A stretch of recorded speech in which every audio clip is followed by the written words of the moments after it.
Hello, xin chào anh em, lại là Xuân Phím Cò đây. Mấy ngày hôm nay Hà Nội trời lạnh quá. Và trời lạnh như thế này thì chúng ta sẽ không thể nào mà muốn đi ra ngoài. Nó chính là thời gian thích hợp nhất cho việc chúng ta ngồi ở nhà để vọc vạch nghịch ngợm những con bàn phím của chúng ta, đúng không? Thì hôm nay đây, mình có ở đây là con G1K67. Đấy, cái con mà ngày trước mình có từng build hộ cho ông anh ấy, thế là mốt lại hộ cho ông ấy. Thế là mình thấy con này nó ngon quá.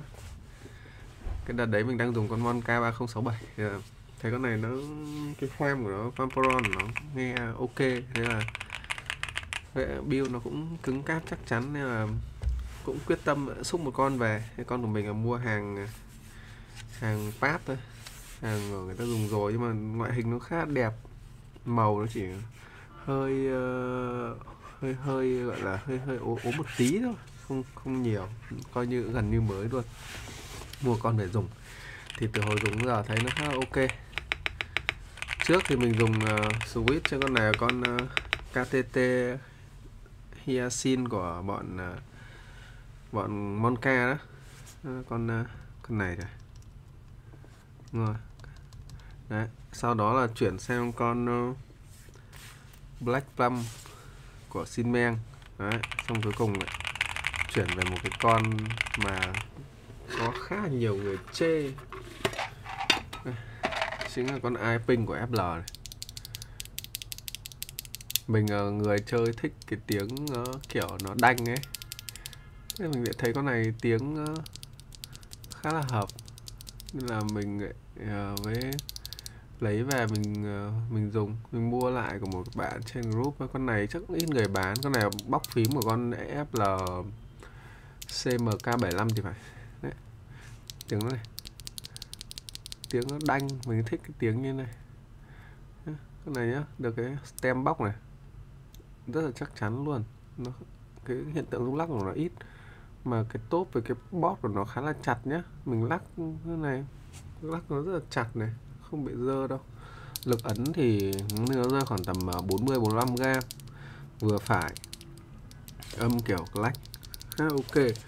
Mình thấy con này ở trên các cái gian hàng rất ít người bán. Mình thấy một số trang bán 4.000 một con, thì không biết giá trị thật nó khoảng tầm bao nhiêu, hoặc giá các bạn đánh giá nó khoảng bao nhiêu. Nhưng đối với mình mà con này rơi khoảng tầm 3-4 nghìn thì vẫn ok được.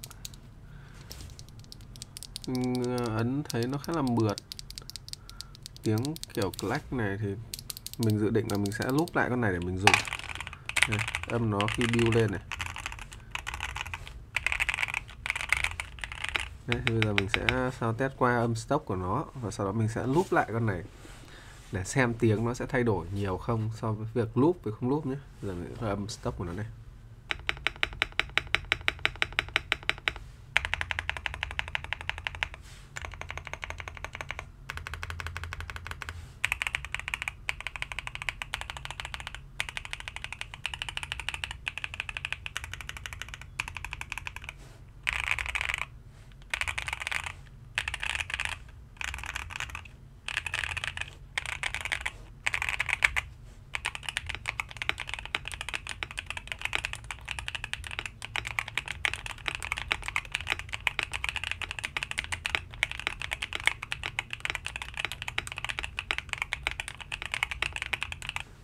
Đó là âm stock của nó. Cái âm stock con này là bây giờ mình sẽ loop lại xem tiếng của nó sẽ khác nhau như thế nào nhé. Bây giờ trước khi quyết định loop tất cả switch thì mình sẽ loop thử một vài con để so sánh thử. Một vài con lẻ, mình có 80 con này. Đây mình sẽ loop thử một vài con bên ngoài này để gắn vào trong đây thử xem nó sẽ khác bọt gì không nhé. Bây giờ mình sẽ loop này. Đấy, loop đầu tiên thì mở thôi. Đấy, có một cái bàn loop station này thì nó cũng sẽ tiện hơn cho các bạn trong việc loop. Có các ô để các bạn để các cái thứ gọn switch vào thì nó sẽ tiện hơn. Nó sẽ mở ra 4 này, quay mặt 4.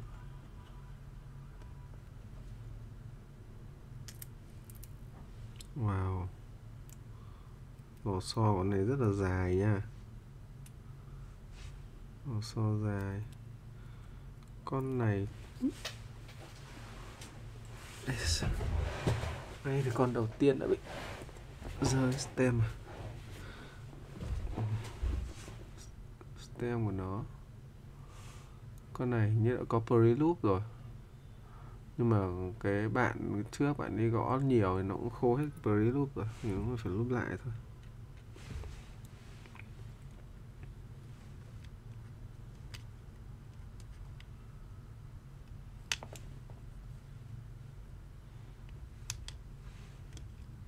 Nhưng Hà Nội đang rất là lạnh, việc chân tay nóng nóng thì anh em thông cảm. Mình ngồi trong phòng thôi mà. Ngồi trong phòng thôi mà nó khá lạnh rồi. Cái housing này, cái phần top mình bỏ ngoài nhé. Mình sẽ loop thử trước 5 con. Nếu mà nghe thấy âm thanh ổn thì mình sẽ loop hết tất cả. Mình chỉ review phím cỏ ấy, đa phần là phím preview ấy, không tìm hiểu sâu về switch nên mình cũng không dám đánh giá về chất lượng của switch là ngon hay dở, hay là chất liệu để tạo nên con switch là làm chất liệu gì. Mình không hiểu về không tìm hiểu về mấy cái đấy nên mình sẽ không nói, không đề cập đến. Cái gì mình biết mình chia sẻ, mình nói đến thôi. Còn cái gì mình không biết thì mong các bạn ở dưới biết thì các bạn comment góp ý cho mình để mình hiểu những cái vấn đề đấy. Tại vì mình cũng mới chơi, mình không có thời gian để tìm hiểu quá nhiều thứ cả. Mình mới chơi đâu đó có hơn 4 tháng thôi, nên là có rất nhiều thứ mà mình chưa biết. Tại vì mình biết là cái bàn phím về liên quan đến bàn phím cơ này nó rất là nhiều mảng, nhiều thứ, kể cả về chất liệu để làm nên cái switch này khác nhau thì nó cũng cho ra một cái âm thanh khác nhau, và cái độ mượt các thứ nó cũng khác nhau.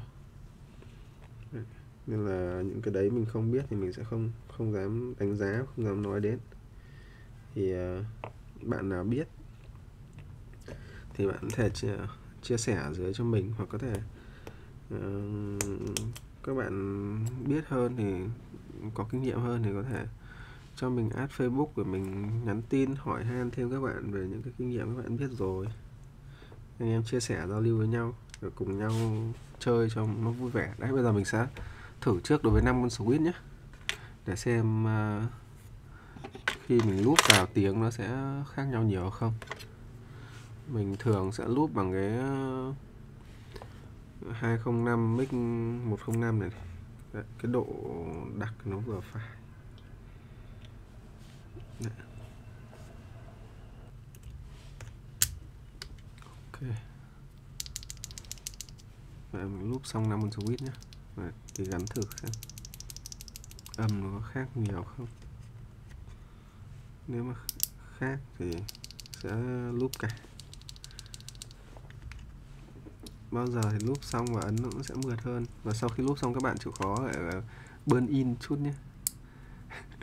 Không có máy chịu khó burn bằng tay vậy, gõ một chút cho mỡ nó đều hơn.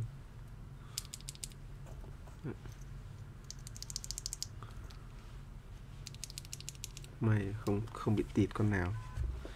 Đấy, các bạn cứ loop mỏng thôi nhé, gọi là vừa đủ đẹp thôi nhé, đừng có loop dày quá là tịt luôn đấy. Nhiều bạn vào loop switch vào bị tịt đấy, do bạn loop dày quá sẽ bị tịt. Mình đã thay thử nhé, thay thử xem nó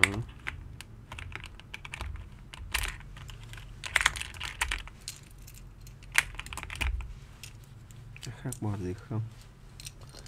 Để còn biết lối này.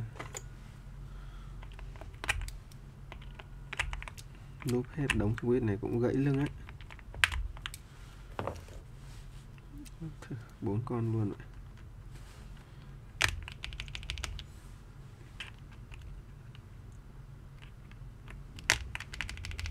Mình thích con GMK67 này, cái plate của nó. Mà bắt switch rất là chặt, nó không bị như mấy con Monka. Rồi, mình sẽ test thử bằng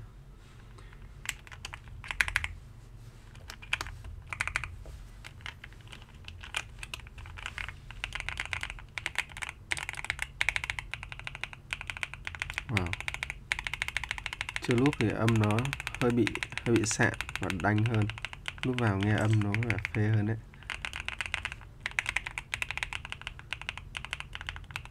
Lúc vào âm nó gọn hơn.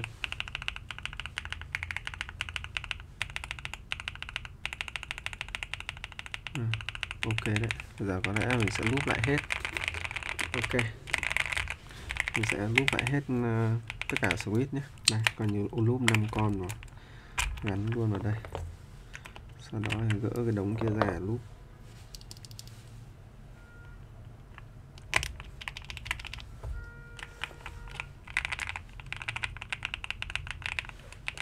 Ok, các bạn đợi mình lát này, mình sẽ loop hết tất cả switch lại và sound test cho các bạn xem là khác biệt của nó như thế nào. Cuối cùng thì mình đã gỡ được hết đống switch ra rồi. 5 con này loop rồi mình để đây luôn nhé. Gỡ hết đống switch cái graph ra. Bây giờ mình sẽ bắt đầu vào công việc là loop switch. Vào gỡ. Bắt đầu hành trình tra tấn cái lưng của mình.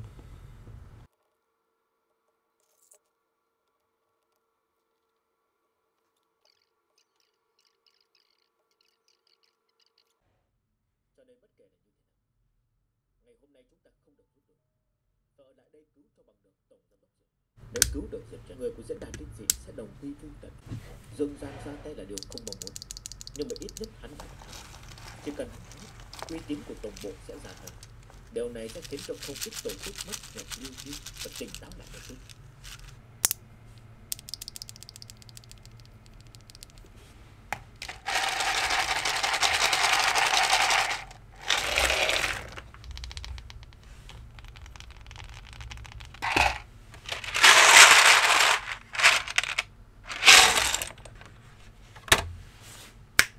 Ok, vậy là mình đã hoàn thiện xong việc loop hết switch của con này. Loop hết switch FLI ping cho con GMK67 của mình. Và bây giờ sẽ đến phần sound test thành quả của mình sau khi mất khá nhiều thời gian để loop switch. Các bạn cùng nghe thử xem thành quả mình như thế nào nhé.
Ok, đây là phần sound test khi mà loop hết switch xong. Thì theo cảm nhận cá nhân của mình ấy là khi loop switch xong ấy thì cái tiếng switch của mình ấy nó đã mượt hơn, nó đã bị sạn hơn và tiếng âm của nó có cảm giác là nó đã trầm hơn so với cái âm ban đầu khi mình chưa loop. Đấy. Thì không biết mình thu qua mic của mình thì cái tiếng của các bạn nghe được nó có thay đổi nhiều không hay là nó có ổn hay không. Theo mình thấy thì mình rất là thích cái âm thanh như thế này. Đấy. Tiếng lách tách như này. Các bạn là mình thì đối với mình thì mình ngồi ở nhà làm việc và làm việc ở phòng riêng ấy, không sợ bị ảnh hưởng đến người khác nên là mình nghĩ là build theo đường này có thể ok, nhưng mà đối với các bạn ngồi ở văn phòng thì cái con switch này thì có vẻ sẽ hơi ồn so với không gian để ngồi làm việc văn phòng, sẽ có thể sẽ gây khó chịu với người khác. Đó, và đó là cái con GMK67 của mình đã mình dùng một thời gian khoảng tầm 2 tuần rồi.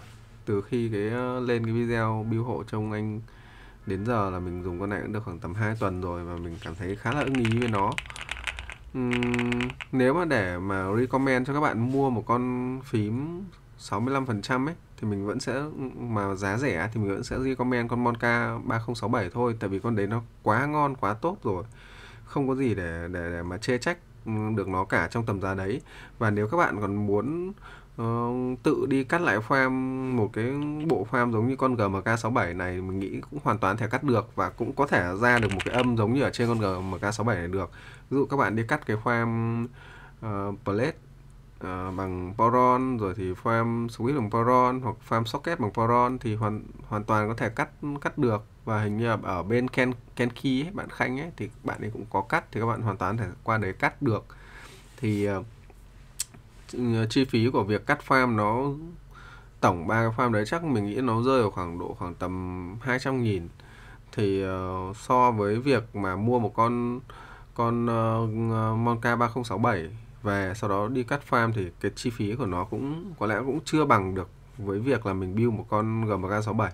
Thì mình nghĩ là Monka 3067 vẫn là tối ưu nhất về kinh tế, và sau này muốn mang một cái âm thanh nó khác đi so với farm stock full pair của nó thì hoàn toàn thể tự đi cắt farm, bỏ ra một ít tiền đi cắt farm được. Còn GMK67 thì dành cho những ai gọi là giống kiểu fan hoặc như ai thích nó thôi, thì mình nghĩ là như thế. Đối với những bạn mới chơi nhập môn thì cũng nên dùng con Monka 3067 hơn. Video của mình có lẽ cũng đã hơi dài rồi nên mình sẽ xin phép kết thúc video ở đây. Cảm ơn các bạn rất nhiều vì đã quan tâm và bớt thời gian để xem hết video của mình. Nếu thấy video của mình hay, có thể giúp đỡ cho các bạn trong việc lựa chọn bàn phím để sử dụng mang đi học, đi làm một cách tốt hơn, và giúp các bạn nhập môn để chơi bàn phím cơ một cách tốt hơn, thì cho mình xin một like, một subscribe, một chia sẻ càng tốt để mình có động lực để phát triển kênh của mình càng ngày càng tốt hơn nữa. Cảm ơn các bạn rất nhiều vì đến với kênh của mình. Mình là Xuân Phím Co.